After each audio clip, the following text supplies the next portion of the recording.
Welcome to our next installment of Pacific Club Presents. This is a mixture of Pacific Club members as well as members of the IEC.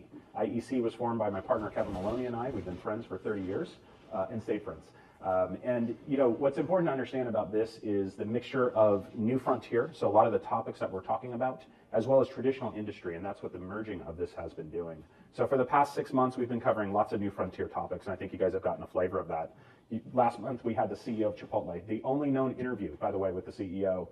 It's up on our YouTube, and and they actually put it on their website yesterday, which was a huge humbling honor. So to talk about non-GMO in foods and where the future of the FDA and those sort of policy-related items. So for us to have that honor to present that type of content to you is an absolute awesome privilege. So with that said, this is the first time I'm presenting content that might actually save someone's life in this room. This is real stuff. By show of hands, how many people have been impacted by cancer, either through a family member? That's everybody in the room, okay? So this is why I was so compelled when I was introduced to Gorkey by my friend Matt to bring this topic to us, because to have the foremost researcher and technologists in mRNA vaccines as well as cures, there is a real light at the end of the tunnel. And this man right here, straight from the horse's mouth, right? We're not talking about a former person. This is the person that's in the lab that's actually developing it for the City of Hope, which is one of the most comprehensive cancer research as well as hospitals in the world, and it's an honor to have him today. So with that said, just a reminder, IEC has over 200 founding members. We had several new members join. For those that want to join, it's only $5,000 a year. Kevin and I have both been involved with YPO and other groups. Baseline is like $16,000, and their content ain't close to ours, and their fun factor, not even close, no way. I mean, who's got hanging gourmet donuts? Just us. Palmer's a great friend. I always bring him up because he is the wind beneath my wings, and I look at it the same way for him, okay? So he's an incredible futurist, but at the same time, Kevin and I have an incredible network, and the blend of that has been invaluable. And we're doing a lot with Andrew, and Palmer will be back here again around December. David, you were with us at Mar-a-Lago. Having that access, no matter where you're at politically, is very important because policy is being defined by a small group of people in Washington. And it's important that you know that the people here today have access to those people. So whatever's important to you, let us know. Now, this all started in December when Tom Gibson and Larry Armstrong approached me with this collaboration idea. And I said, at the thesis, at the root of everything that we do with content has to come from somewhere. And in December, when I met with Kathy Wood of Ark Invest at Mar-a-Lago, I realized what that was. And it's the 5 innovation platforms driving the GDP for the next 10 years. This is trillions of dollars coming into the market around AI, robotics, life sciences, genomics, okay, today, blockchain, energy. There's other sub-platforms that probably impact you, commercial real estate, anything. But that's kind of what's driving GDP, and that's what's driving our agenda. Kevin and I were invited to the Crypto Summit. We were very excited. Now, this guy right here is very interesting. He was in a movie called Mighty Ducks. Do you remember his name, Kevin? It'll come to me too. He's a multi-billionaire on digital assets, okay? So kid actor turned billionaire. He bought this school in Washington, D.C. and turned it into basically his command center. Like my command center is in San Clemente, his is in Washington, D.C. And it's pretty awesome. So Kevin and I were invited there. But Michael Saylor obviously backed his entire company on Bitcoin, and David Sachs, who's now works for the admin as the AI czar and crypto czar, is now in our Rolodex. So Kevin and I were standing at the top of the hay, and that was a very special moment because that's where we're doing our conference this year in October. So along the lines of alternative energy, I know Lisa, you're here with Nikiso, and a lot of people are in the energy space because this is a real issue, okay? We were just with Vivek Ramaswamy on Sunday talking about this very, very fact. We are losing our strategic position to China and other nations because of the amount of nuclear reactors that are being put into the marketplace around the world, but not in the United States. This is a very important thing to know because it's going to impact everyone here, your kids, and the next generation. AI has its limits. There's so many industries that are hitting their limits because we don't have nuclear energy. So Valor is just one of the companies that are suing the federal government to unregulate nuclear. It's a very important thing, so we're here supporting him. We brought Congressman here, and I interviewed him here in January. Then we brought Dr. Jin Lee, who's a leading Stanford researcher in AI as it relates to neurology, and she is able to map the brain and detect symptoms of Alzheimer's, dementia, autism, and be able to take that mapping to drug discovery. So the big drug companies don't like her because what she's doing is really, really advanced. And then we had Heritage Foundation, Kevin Roberts, come talk about research with us, followed by Senator Bernie Moreno, who's known as the crypto senator, so very, very progressive. And then followed by Larry Armstrong, author and the creator of the Pacific Club Presents. So we did a whole painting exercise around his layered leadership. And then following that, space. Space is another big industry that's driving GDP. Just yesterday, 4 astronauts were launched up into space. You probably don't even know because they're launching so many now, so many missions. But there's 4 astronauts from Hungary, Poland, the United States, and there was one other they're up there right now, okay? And they're building the new space station. We're going to be doing a mission to the moon. It's a big growth industry. So the biggest venture capital company, Type 1 Ventures, invited me to Venice. Way cooler than the Bezos wedding, okay? This was epic, okay? No paparazzi and access to growth industries. And this is an industry to keep an eye on and we'll be bringing closer. And the huge honor that Kevin and I had of hosting the only interview known with the CEO of Chipotle, a $70 billion burrito, okay? That thing is growing. And they're growing in Mexico. Chipotle Mexican Grill in Mexico. And what we unpacked in that was so fun, so awesome. And that was epic. And then to follow that with today with Gorkey. And then on Sunday, we hosted Vivek Ramaswamy. This guy played tennis with us for 2 hours. 2 hours, okay? He's got my vote. What he's going to be doing in Ohio, he will be the next governor of Ohio. I mean, there's like a 1% chance some anomaly happens. But keep an eye on Ohio, because what he's doing there from a tax standpoint, from an education standpoint, from having children, he's got it all mapped out. And again, this isn't a Republican-Democrat thing. This is real good stuff for our country. And then that's going to be rolled out through the nation. So that was a fantastic event. I credit Jason Pitkin, my partner in crime here on the political side. Jason does a lot of political attacheing with Palmer Luckey. He puts together these fundraisers. I mean, we could create a reality show on all that happens behind the scenes to pull this off. And Vivek gets up there and he says, in all the years I've been in it, Tony, you heard him say it. He said, this is by far the best fundraiser. Not only that, but we've raised record amount of dollars because people are compelled to come and support this sort of thing. So those are the kind of things that we do here. The lineup that's coming up, I'm pumped on this. I mean, this is all given to me by God. Like, I'm not like coming to these people. They come to me and then I'm like, hey, what if we did this? And then next thing you know, we're doing it. So Kevin and I are working something crypto, something special. So be on the lookout there. Tom O'Leary is redefining everything aviation. You probably haven't heard of this company. It's called Jet Zero, okay? It's the best kept secret. Check them out, okay? They're in Long Beach, and they just got a multi-billion-dollar award out of North Carolina. So this is a new partner of ours. He's going to come here. Awesome. And then we're going to do a space program. And then my buddy Jim, who's the CEO of Hyperice, I'm sure you've heard of them. They're here in Orange County. They just did $1 billion deal with Nike. So you have the wearable boot that is used for orthopedics. So think about an ice pack on your leg or your foot. So we're going to have him talk about his business, and then follow that with ground transportation. So Aptera Motors, keep an eye on this. This is going to be coming to the market fast. This is, again, another Jason thing. This is an all-solar EV hybrid. So solar EV, okay? They're based here in San Diego. It's a two-seater. It basically don't even need to charge it for 1,000 miles. This is great for local transport, and this is coming into the market in a couple months, and then we're going to end up with Palmer again at the end of the year, so that's a lot of good stuff. And I'm going to end with just a 1-minute little video segment on impact, because I really want to get you guys there. We got the head of space, we got Palmer, we got Armada, Congressman Calvert, Jeff Miller. This is the #1 lobbyist in the country right here, okay? He's going to be there. He's going to talk about how to build relationships in Washington. The head of space, the CIO of Cisco Food Company, you know, multi-billion-dollar company. We're going to be meeting with the Pentagon, the White House, and I'll let this little sales video do the rest. Watch this. Sinan Kanatsis, talking to you about Impact 25 happening in Washington, D.C. Never has my network been stronger than it is now, not just in corporate America, worldwide, but also in our nation's capital. We'll be hosting a 3-day summit called Impact 25, where leaders of the new frontier meet with policymakers. We will be staying at the stunning Hay Adams Hotel. This is an 18th century hotel that has stayed 5 stars since the day it opened. All of our guests will be staying there, have a welcome dinner. Our conference will be at the top of the Hay with the backdrop of the beautiful White House and the Washington Monument. Following, we'll be taking everyone to a very private, exclusive dinner, which I can't even tell you on this video. And then after that, we're going to be going to Off the Record, which is the underground famous bar of the Hay Adams. The following day, on the 7th of October, we'll be picked up in a luxury bus, taken to the Pentagon, then to the Capitol, and then the White House. We have some amazing, awesome experiences set up, but also, importantly, policymakers that are going to be meeting with us that are locals in Georgetown, Washington, D.C., and then the office of our Senate and Congress. We have the House Speaker Johnson that's helping us out, and others all around. So for years, we've been supporting so many wonderful people that are now in office, and they're going to be meeting with our delegates that are going to be coming to Impact 25. I hope you can join us. Go to impact25.live to register. Thank you.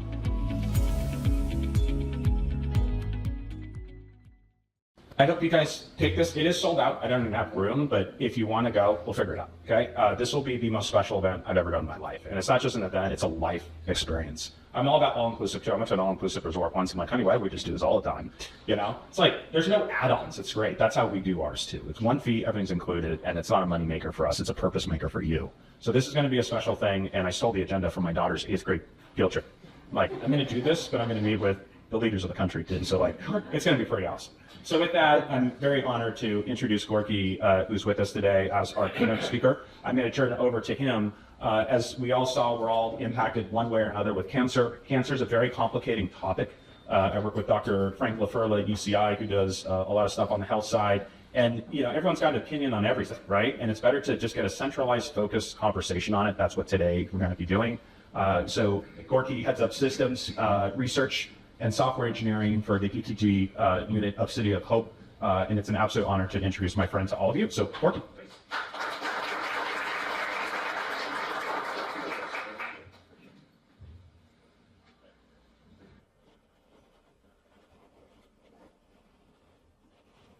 Good morning, everyone. I'm Gorkey Vemulapalli. I'm the System Executive Director of Research Systems and Software Engineering at City of Hope. So I do lead all the technology for all the research across the nationwide health system and all the research that we do at City of Hope. Just to give you a background of City of Hope, we're a 112-year-old institution. Started with tuberculosis back in when tuberculosis was more deadly than cancer before it started, and then moved on to the next deadliest thing in the world, that is cancer. So we always focus on the toughest problems to solve, and we attract the best in the world. So yeah, of course, before we go into more of the details, I want to play a couple of videos because I know we have diverse audience here in this group. Yeah, we got some PhD students to all the way to the people from energy industry and different industries. So I wanted to play some short videos to just give you an overview of what are all the work that we are doing and highlight two areas. One is how we are working on preventing cancer, not curing it, right? So of course, we're a cancer hospital system, but we don't want people to get cancer. So that's the first one. The second one is, in case somebody gets cancer, and what are we doing, with the most advanced research that is out there, and how we're attacking that using immunotherapies and CAR T cells and all that. So I'll start with those, and then I'll just give a little bit of overview of City of Hope and what we do, and then we'll start the Q&A with Sinan after that. So that'll be the format today. It's not cancer that kills us, it's cancer found late. And I just find absurd with all the technology that we have that we are still screening for only 3-4 cancer types. If you're catching cancers that are symptomatic, the interest is almost zero. We really want to catch cancers at an early stage that didn't manifest in symptoms. We just don't want to treat cancer. We want to find the cures for cancer. And one of the best ways for that is that early detection.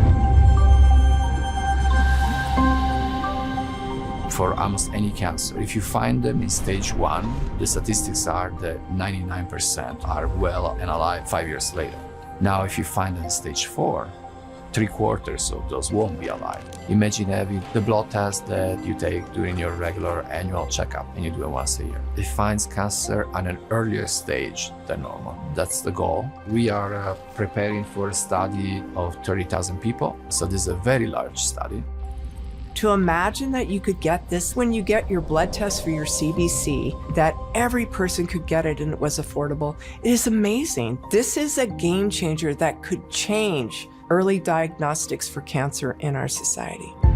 TGen, of course, has a fantastic strength when it comes to the development of many different types of genomic screening tests. That is a perfect match with City of Hope. That takes great pride in offering outstanding cancer therapies for many patients. The idea is very simple to understand. All of our cells do have DNA. Now, when a cell dies, among the material that's released, you have DNA. And this DNA is fragmented. Our hypothesis is that those fragments, they are more damaged when they are released in a cancer situation. And so then the mathematical game is how to identify them. Here at TGen, City of Hope, we focus on a new approach that has a much lower cost in terms of technology. When you think about having a test like this that would be so much more effective, not only in saving lives, but what about our healthcare resources? Think about we could do a test for $250 that might prevent a treatment cycle of hundreds of thousands of dollars. I've been in healthcare for 40 years, so to see how far we've come that we can even have this conversation, that this test is on the horizon, I'm so excited about it. When it comes to more revolutionary ideas and things that really can change significantly the progress, foundations, and philanthropy in general, I think they play the absolute key role. We can have all the best ideas we want, but if we don't find someone that believes in us and our ideas and supports them, science doesn't happen. We're not intending to have an impact that touches one life or maybe even 100 lives, but perhaps millions. Our children, our grandchildren. Would you want to be part of something that made that big a difference?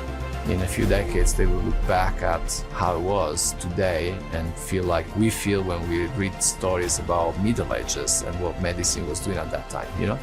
That's how much is going to change.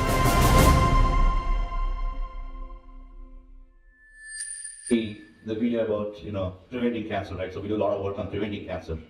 We want to stop it before it starts. So that's when you have the highest survival odds. So that's what you saw. And Christian Tomasetti was in the video. He's considered the top cancer mathematician in the world who works with CDF4. So that's the type of talent that we have. And next to the other one, so we're talking about the cures, right? So this one explains in detail, like the most effective therapies that we have for the hardest cancers are the immunotherapies these days, non-regenerative medicine. So this explains the background of that, so that when we start the conversation and we go into the question and answers and all that, I just want to give you a perspective of what we're talking about. So that's what this video does. So let's start.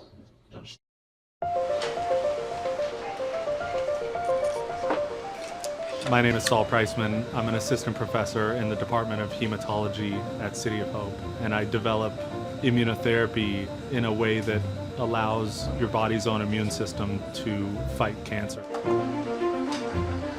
I take a defective immune system and try to rewire it so that it can see the cancer again and attack it. You have trillions of cells in your body, and at any time one of those cells may go haywire, may be infected by a virus, may turn into a cancer cell, and your immune system has to recognize that. One of the immune cells in your body that sees and kills those rogue cells is a T cell.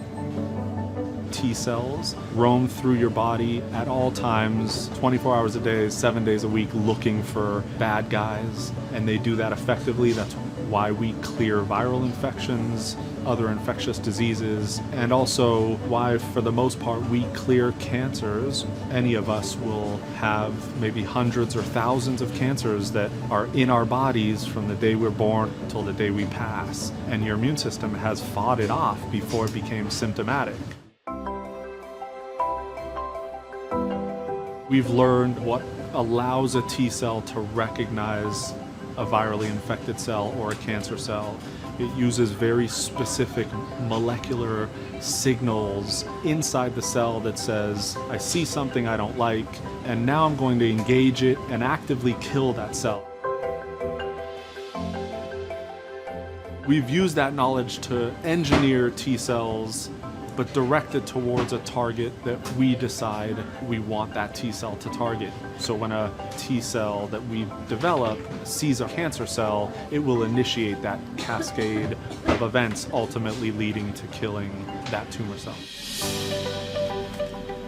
What we're doing is teaching that T cell how to do its job again, that if we put those back into the same patient, they will now be able to identify a cancer cell. We're going after proteins that are uniquely expressed by a cancer cell, and so they should pass right by a normal cell, see a cancer cell, and then start that process of killing it. It can be an exquisite specificity, and that's the definition of personalized therapy. No other patient in the world will get their particular therapy.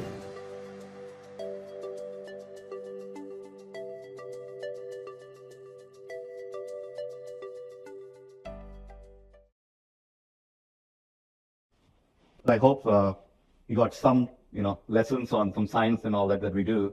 So this is the type of work we do at City of Hope. So we do basic and translational research.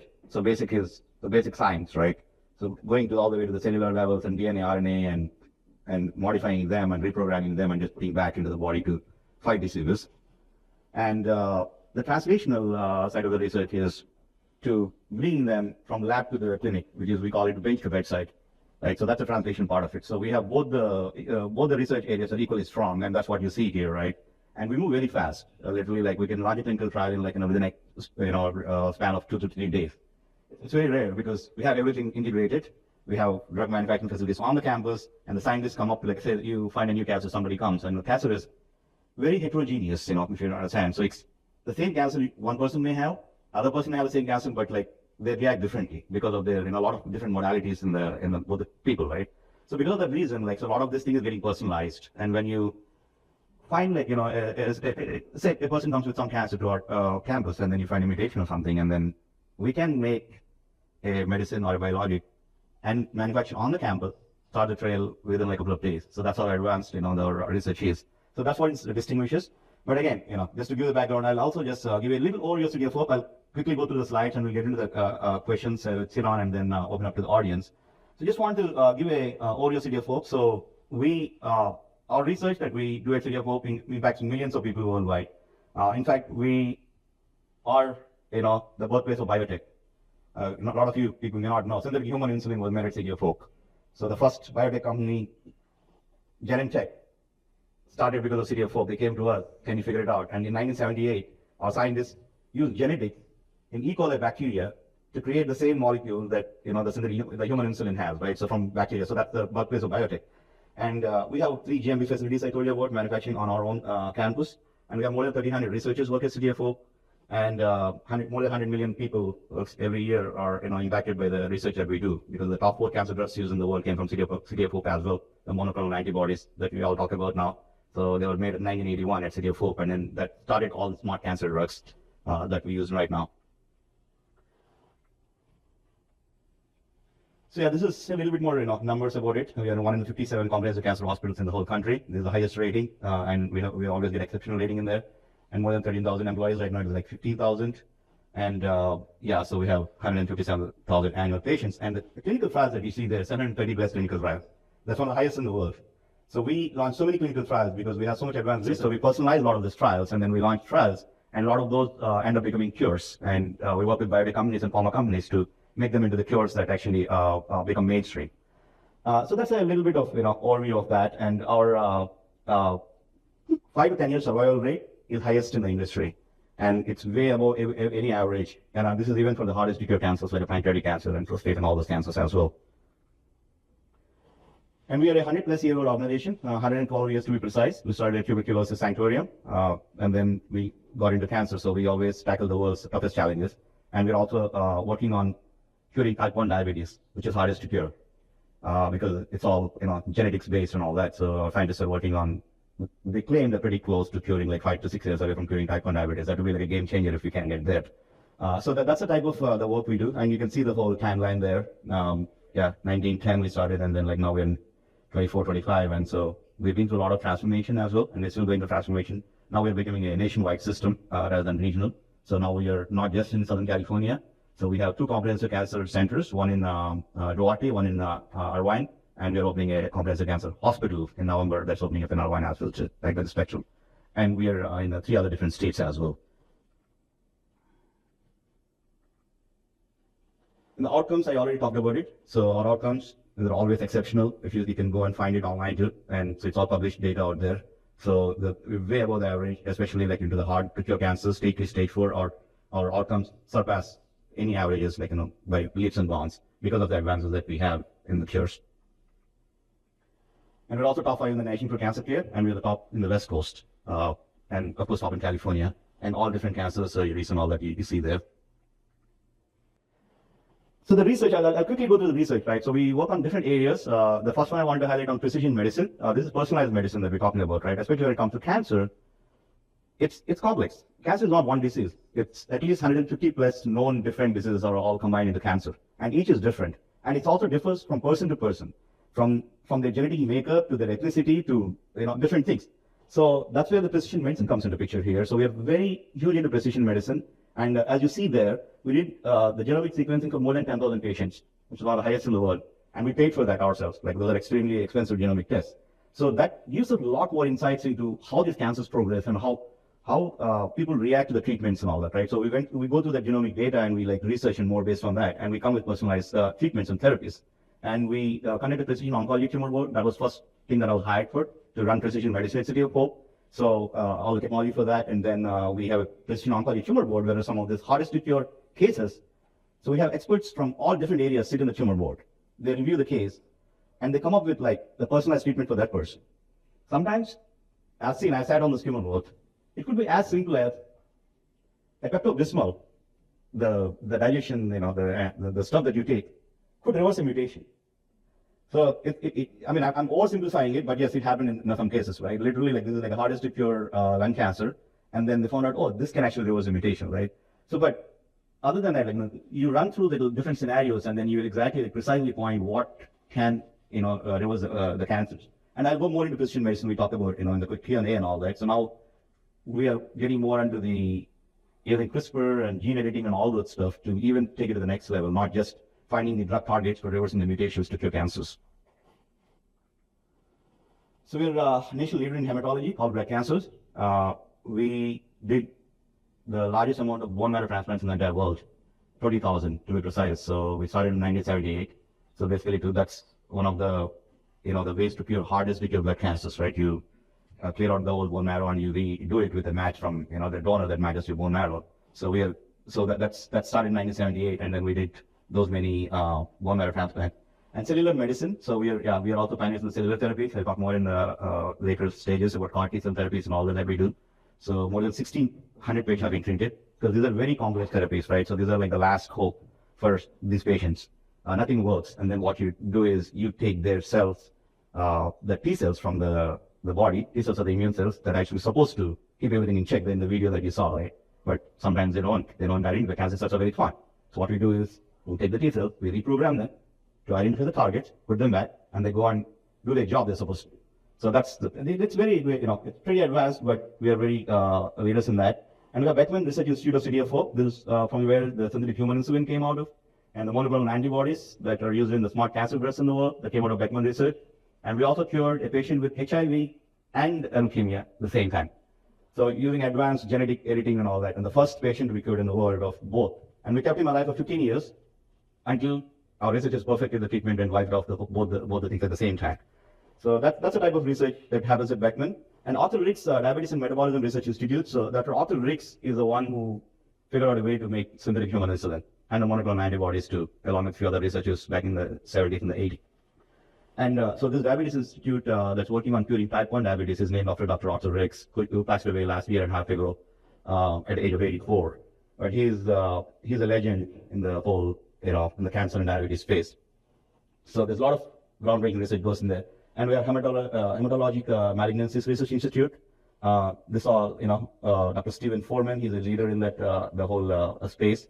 So they do a lot of stem cell therapies and cellular therapies and all that, as part of that institute. Oh, that's it. Did I finish? Yes. Great job, Gorkey. Every time I talk to you, I learn more. You're an incredible resource and friend. And anyone, Gorkey's available to you, your family, anyone that might have a question. I have some for you, my friend. So let's go through these kind of in quick hits, and then we'll turn it out to the audience. Think of a question you might have that we didn't cover, and feel free to ask it at the end. So let's talk first foundational from that perspective. Let's set the stage on the big picture. How would you describe the current state of cancer technology? Are we at a tipping point in vaccines, cures, and therapies? I would say, not a tipping point, but we're at a transformational stage, I would say.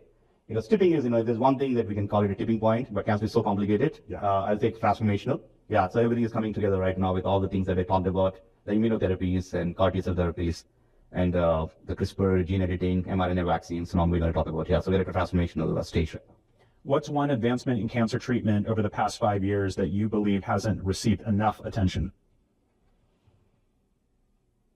The liquid biopsy to find circulating tumor DNA and cell-free DNA in the blood.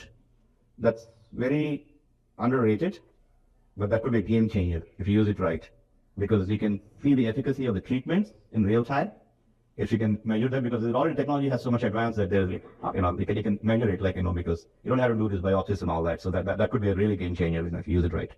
Do you see the future of cancer treatment being more personalized, preventative, or curative? It's more personalized and preventative. It could be curative, but the thing is, we don't want to get to the stage, right? So we want to be personalized and stop it before it happens, right? As we are working on that Dr. Christian Thomas-Etty's video that you saw, we don't want people to get cancer. The thing is, it's not about cancer. The thing is, when you find it early, it can kill 99%, like 5-year survival rate or 99%.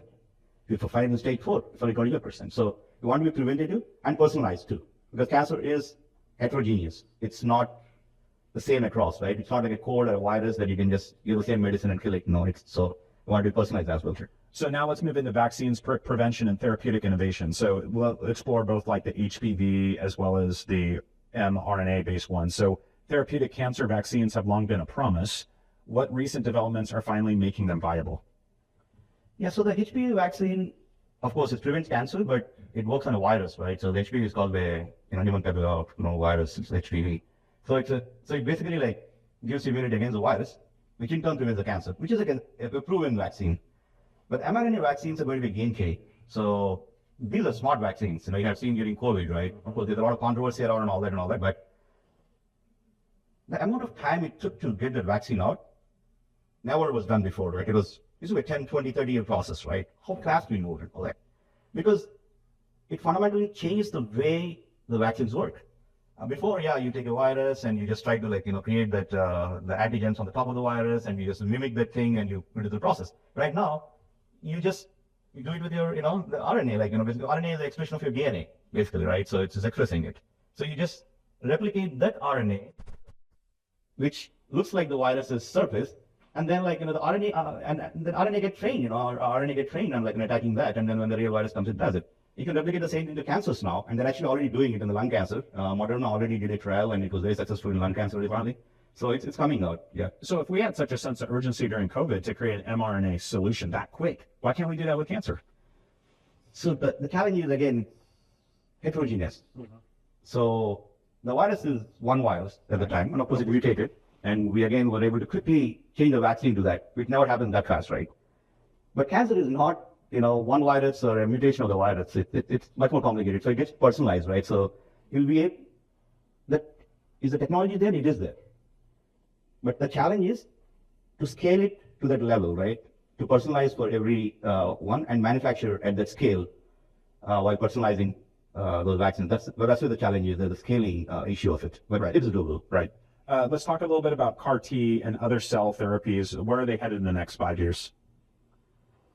I mean, if I buy a lottery ticket today, so I would say in 5 years, you will combine CAR T with CRISPR. So right now, the way in the Dr.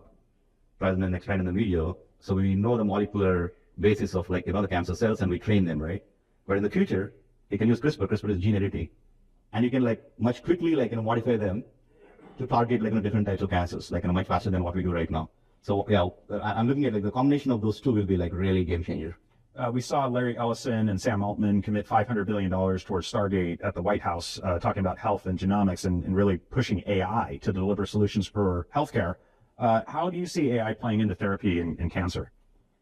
So we do use AI too, in different ways. Of course, for advancing the research, all the way from even creating bioinformatics pipelines. We accelerated those with AI. It literally it just cut down the time by 5-fold. But again, the other areas we're looking at is the drug design. Just to give a background, what exactly is a drug? All the medicines we take. Very simple. You need to understand the proteins in the body. Do the protein modeling, which was the hardest problem to solve, which Google's DeepMind already solved it. The protein models are already there. Then you have to find the targets on the proteins for different diseases, and you have to attack those targets. That's a drug design. And what do you attack with molecules? You have to find the molecules.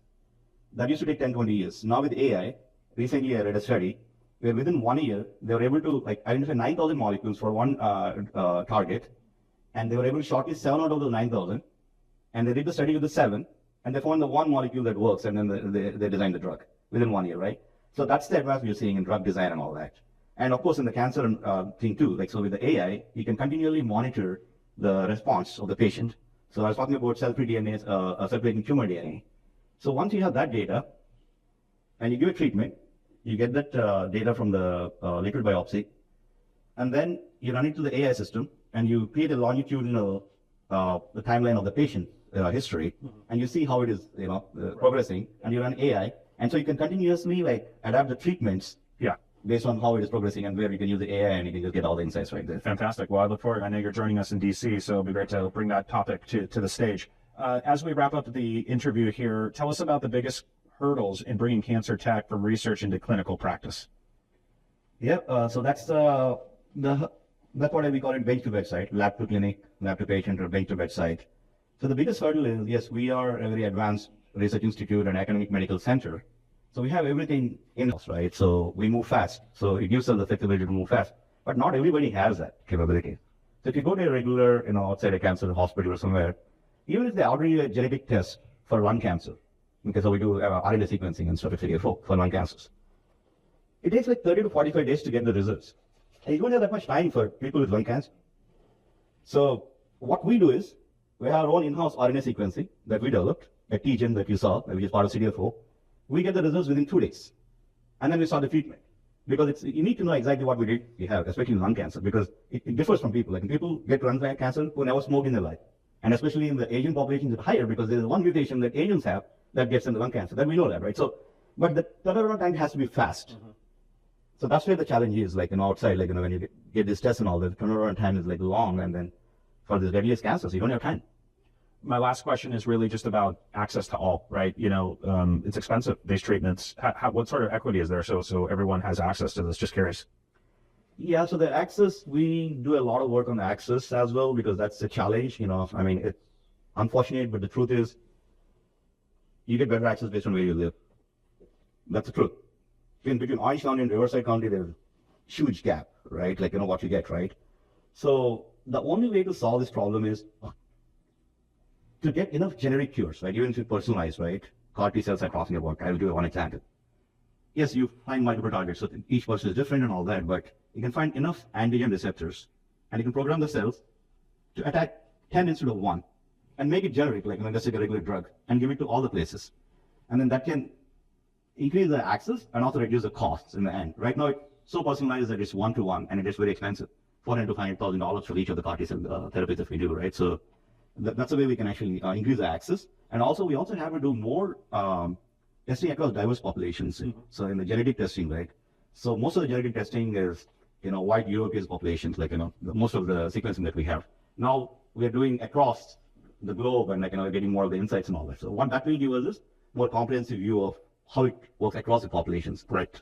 My last question is really around, you and I were driving yesterday to the United Way event, and we drove past UCI's new buildings that are coming on Jamboree, and I asked Gorkey, I said, what is this? And you mentioned this is a UCI comprehensive cancer.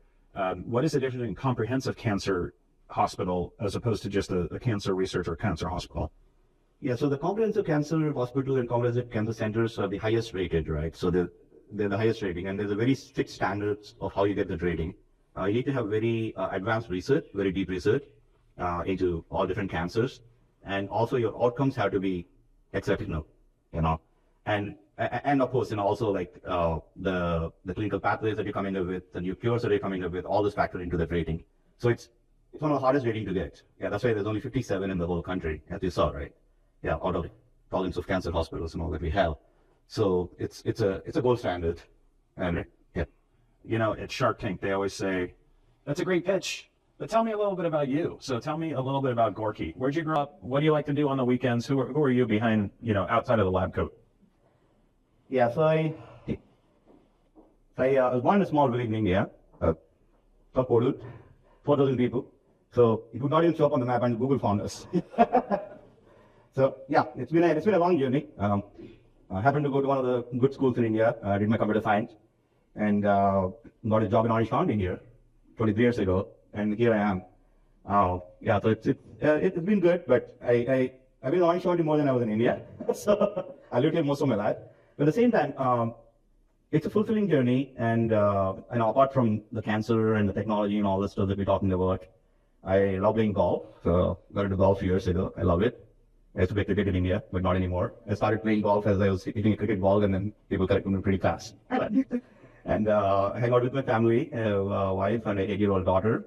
She keeps me busy, and it's always entertaining, especially summer now that she's always, after dada and all that. So spending a lot of time with her, and we love to travel, and yeah, be all over the world. So excited to go to Disney cruise this summer with my wife and daughter next month. So, Awesome. yeah, and yeah, that's pretty much. And then yeah, and I love cars, and just, you know, Fantastic. Yeah. Well, wonderful.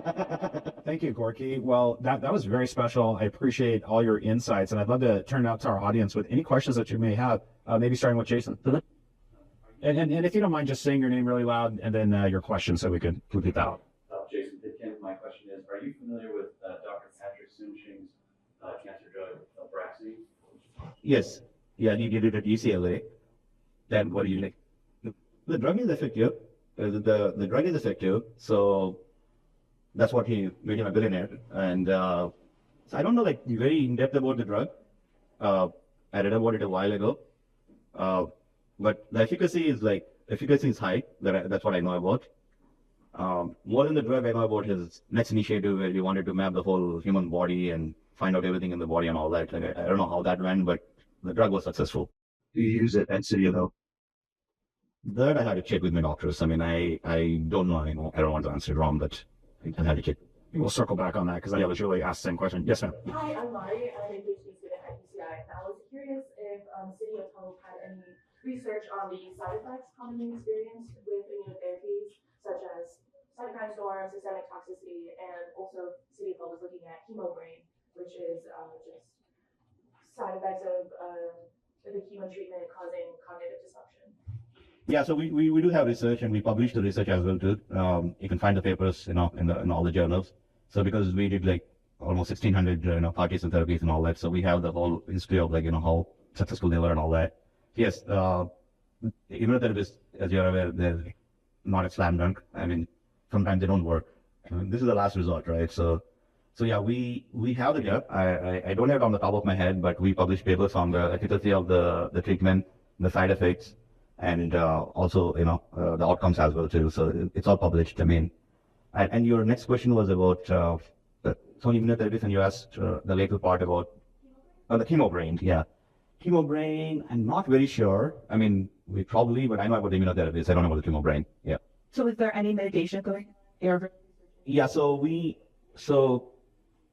the chemobrain, of course, again, it changes the brain chemistry, with all the chemotherapies and all that. But we also combine integrative medicine as well in City of Hope, right? Because of the chemotherapy effects and all that. So we combine, we look at a person holistically. It's not just, patient is not just you're curing cancer, right? You're treating a person, right?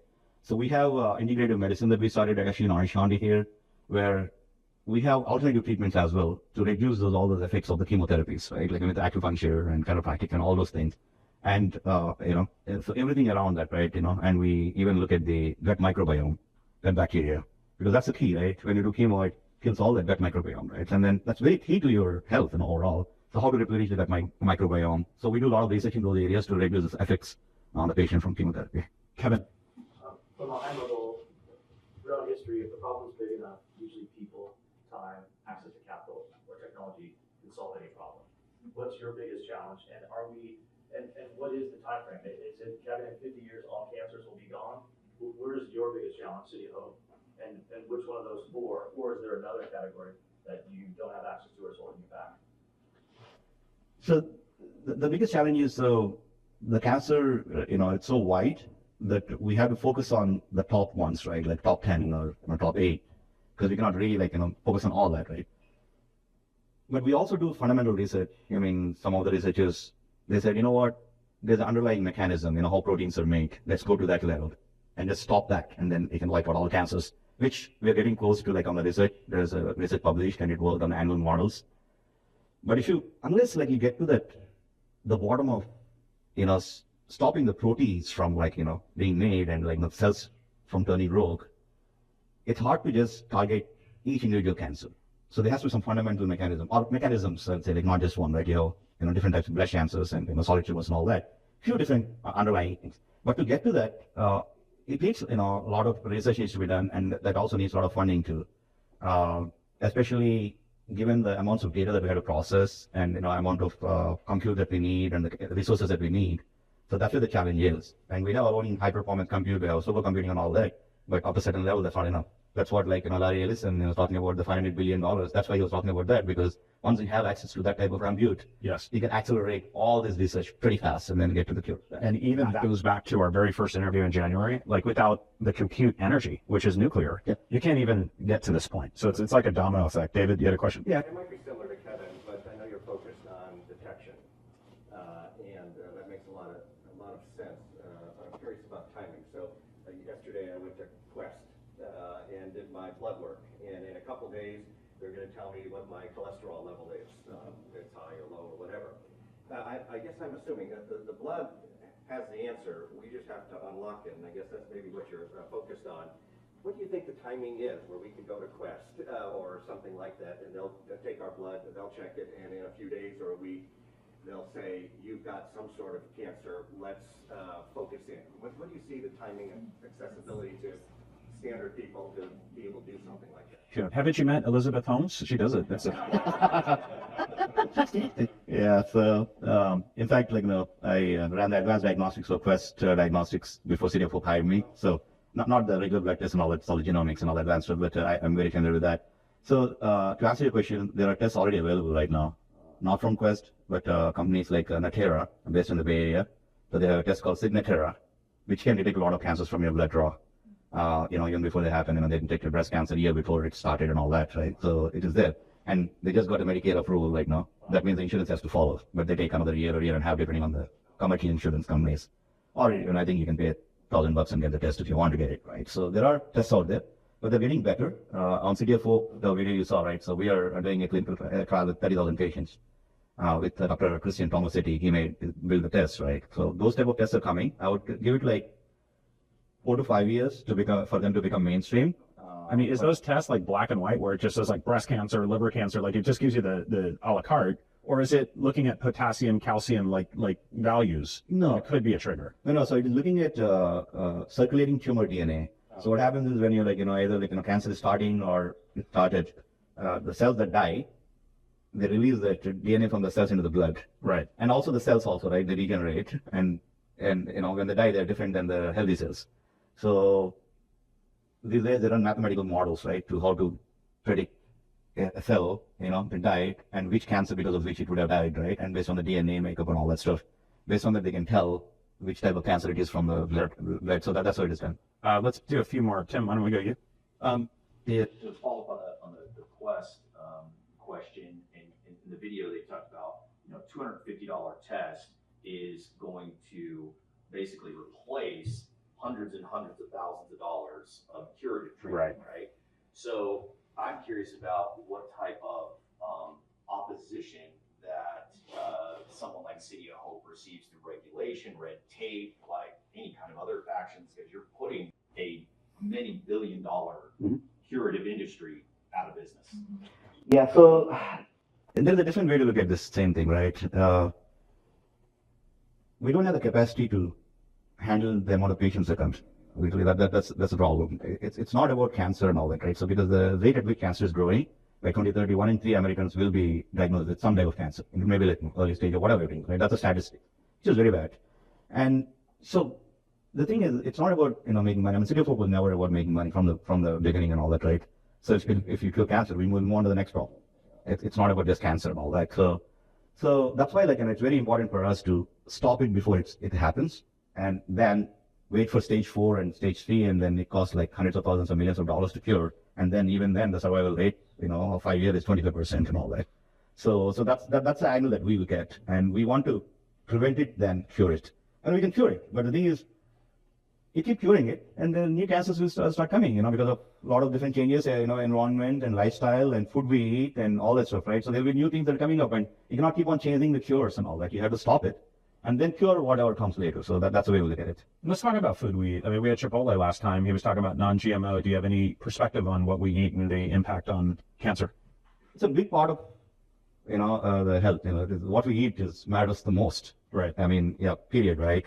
So, I don't know. It may be controversial, but I'll tell it anyways. I was from India, from a village. We only eat fresh food, right? So, I never got cancer. None of my family, anybody had cancer. And only one person in our whole family had cancer, and he was an engineer at a sugar plant, where we process the sugar and all that, it has the chemicals. He had cancer. But nobody else I heard of cancer. But now, even in India, I hear a lot more people in cancer. One of my uncles died of cancer at 71 recently. He was dealing with some chemicals, food, whatever they're eating, and now they have processed foods in India too, and pollution is more. So all these factors into, the thing. So basically, like, the best thing that we can do is eat good food, non-GMO, and like less chemical, because the precision medicine I was talking about earlier, a chemical can reverse a mutation. If you think logically, a chemical can cause a mutation too. Some other chemical is causing a mutation, some other chemical is reversing a mutation, right? Right. So the cleaner that we keep, our body and what we put in the system and all that, the less risk we'll have. Of course, there are going to be genetics and all that stuff, but inherited risks are only like 5 to 10%. Right. But rest is all. Yeah. Corey, you had a question? Yes. I wanted to follow up on the question, cell-free DNA. You talked about it a lot, but as follow-up, how is there a threshold to detect? Like, is an early stage cancer more difficult to detect using cell-free DNA versus stage 2 or 3? And like, how useful is that? Another question I had, there was this recent controversy about solid tumor biopsies, and if they actually cause the cancer to become metastatic. Is that true? Like, what's your take on that? So the cell-free DNA and the circulating tumor DNA, I mean, the efficacy was proven, but again, it's not like the specificity, is not like, at the highest level, but you still can detect, breast cancer and few other cancers from that, the tests and all that right now, from the signature that was approved by Medicare. You can. And even not just Natera, but Illumina, based in San Diego. So they had Grail, the test and all that, but that was kind of the specificity and was not that great, that's why they kind of backed off and all that. But it's getting better. So it's not just a cell-free DNA. I showed in the video of CDF4, right? It's also like looking at the cell structure, when it dies, what are the changes that is going through. If you combine the cell-free DNA analysis with the actual cell structure and all that, it'll be probably more. And it's all from blood. It's all from blood, yeah. It's all from blood, yeah. So, I mean, it's getting better for sure. And you'll see that a lot of companies are working on this. Even the guys who started Moderna, they have a flagship pioneering in based in Boston. Oh, you did? Okay, yeah, they launch all the startups, right? So one of the startups is also working on the same problem. They're taking from the blood draw, right? So there's going to be advances that are going to be made pretty soon, where you get more specific, and all that, and then you can find back. Your next question about the biopsies, right? The solid tumor biopsies. It could be, but I don't know. I mean, I haven't read about that. I mean, maybe, but I don't know. I mean, about that. It could be, yeah. I mean, you're disrupting the tissues there, and then that can spread to the other parts of the body, and it can metastasize. Could be, but I don't know the answer, right? I'll get back to you on that. So Gorkey's going to be here for 30 more minutes, okay? And we're gonna conclude today's program. Go back to donuts, coffee, and music. I lost both my parents to cancer, and it's a real thing, and knowledge is everything, and that's something they would always tell me, where we're born and who our parents are not something we can control. But one thing is guaranteed: we live in Orange County, California. We're surrounded by the best healthcare. We're surrounded by the best knowledge, and that's our responsibility to present that to you. So let's engage around it, lean into it, take advantage of it, okay? Because we got one life. Let's make the best we can out of it. And with that closing thought, I present to you Gorkey. I'm going to invite my partner, Kevin Maloney, to close the program and present a gift. It was for me on the spot. So, Gorkey, thank you so much for your time. You can give it. Also, for your insights and all the research you're doing and your colleagues are doing on behalf of everybody in this room and billions of people around the globe. We've all been impacted by cancer. I lost both parents. My mom's fought off 4 cancers now. Unbelievable. 81 years old and still out gardening and enjoying life. But that's why I asked that question. Hopefully time, capital, smart people, and access to really good technology and computing power can solve these problems, and hopefully it's in our lifetime. But thank you so much. This is a gift card. Thank you. Includes dinner and wine. I hope wine's on the list of things that are appropriate to help cure cancer, because I'm a consumer of that. And so again, thank you so much for the insights. You're welcome back anytime. Thank you so much. Yeah. We have a couple good events lined up in the summer. I mentioned the IEC, International Executive Council. We just picked that name because it sounded bigger. And we started in January 1st, 2017. We had 85 events with 4,000 people over the last 9 years. And it's been really incredible. I think the conversations we've had are really amazing. So the access to people and the talent is incredible. We focus on 3 things: innovation, growth, and impact. And I think you all agree that today we check all of those boxes. Right? We talk about what innovation we're using and leveraging to grow our businesses or impact